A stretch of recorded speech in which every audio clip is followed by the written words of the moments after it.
আচ্ছা, একটা দেশের স্মৃতি ঠিক কোথায় জমা থাকে বলুন তো? মানে তার জয়ের গল্প, সংগ্রামের ইতিহাস, সেরা সব লেখালেখি, এই সব কিছু? নামটা শুনলে কি মনে হয়? আর্কাইভস ও গ্রন্থাগার অধিদপ্তর। বেশ ভারী একটা সরকারি নাম, তাই না? কিন্তু বিশ্বাস করুন, এই নামের আড়ালে, এর দেয়ালের ভেতরে লুকিয়ে আছে আস্ত একটা বাংলাদেশের আত্মা। চলুন না আজ আমরা সবাই মিলে সেই স্মৃতির ভাণ্ডারে একটা ডুব দিই। কখনো কি মনে হয়েছে যে একটা জাতি তার সবচেয়ে দামি সম্পদগুলো, মানে তার মেমোরি, তার গল্প, তার ইতিহাস, এগুলো সব কোথায় রাখে? কোনো গুপ্ত সিন্ধুকে, বা হয়তো কোনো বিশাল জাদুঘরে? উত্তরটা কিন্তু একদম সহজ আর ভীষণ শক্তিশালী। একটা দেশ তার সব কিছু রাখে তার জাতীয় আর্কাইভস আর জাতীয় গ্রন্থাগারে। বলা যায় ঠিক এখানেই একটা দেশের আসল আত্মাটা যত্ন করে রাখা হয়। তো আমাদের আজকের এই সফরে আমরা কি কি দেখব? প্রথমে তো জানব এই স্মৃতি ভাণ্ডার জিনিসটা আসলে কি। এরপর একটু টাইম ট্রাভেল করে এর ইতিহাসটা দেখে আসব। তারপর দেখব এর দুটো মূল পিলার, মানে আর্কাইভস আর লাইব্রেরি কিভাবে কাজ করে, আর সাধারণ মানুষের জন্যই বা এখানে কি কি সুবিধা আছে। আর শেষে দেখব ডিজিটাল যুগে এটা নিজেকে কিভাবে বদলে নিচ্ছে, আর কেনই বা এটা আমাদের সবার জন্যে এতটা ইম্পর্ট্যান্ট। তো আর দেরি কেন, চলুন শুরু করা যাক।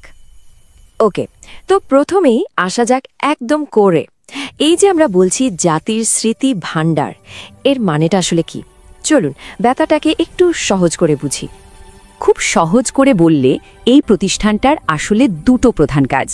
প্রথমটা হলো বাংলাদেশের জন্মলগ্ন থেকে শুরু করে আজ পর্যন্ত যত সরকারি জরুরি কাগজপত্র আছে সেগুলোকে একদম সুরক্ষিত রাখা। আর দ্বিতীয়টা হলো এই দেশে যত বই ছাপা হয়, যত গবেষণাপত্র বের হয়, তার সবকিছু এক জায়গায় জড়ো করা। মানে একদিকে দেশের অফিসিয়ালি স্মৃতি আর অন্যদিকে দেশের জ্ঞান আর মেধার স্মৃতি, দুটোই এখানে একসাথে আছে। কিন্তু ভাবুন তো, আজকের এই যে বিশাল প্রতিষ্ঠান, এটা তো আর একদিনে গড়ে ওঠেনি, তাই না? এর পেছনের গল্পটা কিন্তু বেশ লম্বা, 100 বছরেরও বেশি পুরনো। চলুন সেই ইতিহাসের পথ ধরেই হেঁটে দেখি এর শেকড়টা ঠিক কোথায় গিয়ে ঠেকেছে। এর গল্পের শুরুটা কিন্তু আজকের বাংলাদেশ থেকে বেশ দূরে, সেই 1891 সালের কলকাতা শহরে। ব্রিটিশ আমলে তখন তৈরি হলো ইম্পেরিয়াল রেকর্ড ডিপার্টমেন্ট। এরপর এলো 1947 সাল, দেশ ভাগ হলো। তখন ওই প্রতিষ্ঠানটাই হয়ে গেল ভারতের জাতীয় আর্কাইভস। এর ঠিক 4 বছর পর 1951 সালে করাচিতেও পাকিস্তানের জন্য একটা ন্যাশনাল আর্কাইভস তৈরি হলো। কিন্তু আমাদের ভাগে কি ছিল? সত্যি বলতে স্বাধীনতার আগে পর্যন্ত ঢাকায় একটা নামমাত্র শাখা ছিল, ব্যাস। ভাবা যায় ওই ছোট্ট একটা অফিস থেকেই কিন্তু আজকের এই বিশাল প্রতিষ্ঠানের জন্ম। এটা আসলে আমাদের নিজেদের জাতীয় পরিচয়েরই একটা জার্নি। এই পুরো অধিদপ্তরটা আসলে দুটো মজবুত পিলারের উপর দাঁড়িয়ে আছে। একটা হলো জাতীয় আর্কাইভস আর অন্যটা হলো জাতীয় গ্রন্থাগার। এই দুটো মিলেই কিন্তু প্রতিষ্ঠানটা পূর্ণাঙ্গ। এখন এই দুটো অংশের কাজ কিন্তু পুরোপুরি আলাদা, অনেকটা আমাদের ব্রেনের দুটো পার্টের মতো ভাবা যায়। জাতীয় আর্কাইভস হলো দেশের অফিসিয়াল মেমোরি, মানে এখানে দেশের সব সরকারি ডকুমেন্ট, চুক্তিপত্র, জরুরি দলিল, এই সব কিছু জমা থাকে। অন্যদিকে জাতীয় গ্রন্থাগার হলো আমাদের জাতির ইন্টেলেকচুয়াল মেমোরি। এখানে জমা হয় আমাদের লেখকদের লেখা প্রত্যেকটা বই, গবেষকদের সব কাজ। সোজা কথায়, একটা ধরে রাখে রাষ্ট্রের স্মৃতি আর অন্যটা ধরে রাখে আমাদের সবার জ্ঞান আর ক্রিয়েটিভিটিকে। আচ্ছা, এতক্ষণ তো বড় বড় কথা হলো। এখন প্রশ্ন হলো, এই বিশাল সংগ্রহশালা কি শুধু গবেষক বা বড় বড় কর্মকর্তাদের জন্য? উত্তরটা হলো একদমই না। বরং চলুন দেখি সাধারণ মানুষ এখান থেকে কি কি সুবিধা পেতে পারে। ধরুন কেউ একজন ছাত্র কোনো একটা টপিক নিয়ে রিসার্চ করছে, অথবা হতে পারে কেউ একজন লেখক, তার নতুন বইয়ের জন্য কিছু পুরনো তথ্য দরকার। এই বিশাল জ্ঞানভাণ্ডার তাদের জন্য কিভাবে কাজে লাগতে পারে, চলুন একদম স্টেপ বাই স্টেপ জেনে নেওয়া যাক। জাতীয় গ্রন্থাগারের এই যে বিশাল বইয়ের জগৎ, এখানে ঢোকা কিন্তু একদম সহজ। যে কেউ চাইলে সাধারণ পাঠক হিসেবে বই পড়তে পারে, আবার কেউ গবেষণার জন্য চাইলে আরও গভীরে যেতে পারে। শুধু ক্যাটাগরিটা বেছে নিতে হবে। ওয়েবসাইটে বাংলা আর ইংরেজি দুটোতেই ফর্ম পাওয়া যায়, ওটা ফিল আপ করে জমা দিলেই যে কেউ হয়ে যেতে পারে এই জ্ঞান ভাণ্ডারের একজন মেম্বার। আর মেম্বারশিপ রিনিউ করার সিস্টেমটাও খুব সহজ।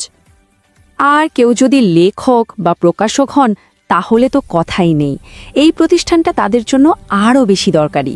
প্রত্যেকটা বইয়ের একটা ইউনিক নম্বর লাগে না, যেটাকে বলে আইসবিন। এই নম্বরটা ছাড়া কিন্তু কোনো বই আন্তর্জাতিকভাবে স্বীকৃতি পায় না। সেই জরুরি নম্বরটার জন্য এখন আর কোথাও দৌড়ানোর দরকার নেই, সরাসরি এদের অনলাইন পোর্টাল থেকেই অ্যাপ্লাই করা যায়। কি দারুণ সুবিধা, তাই না?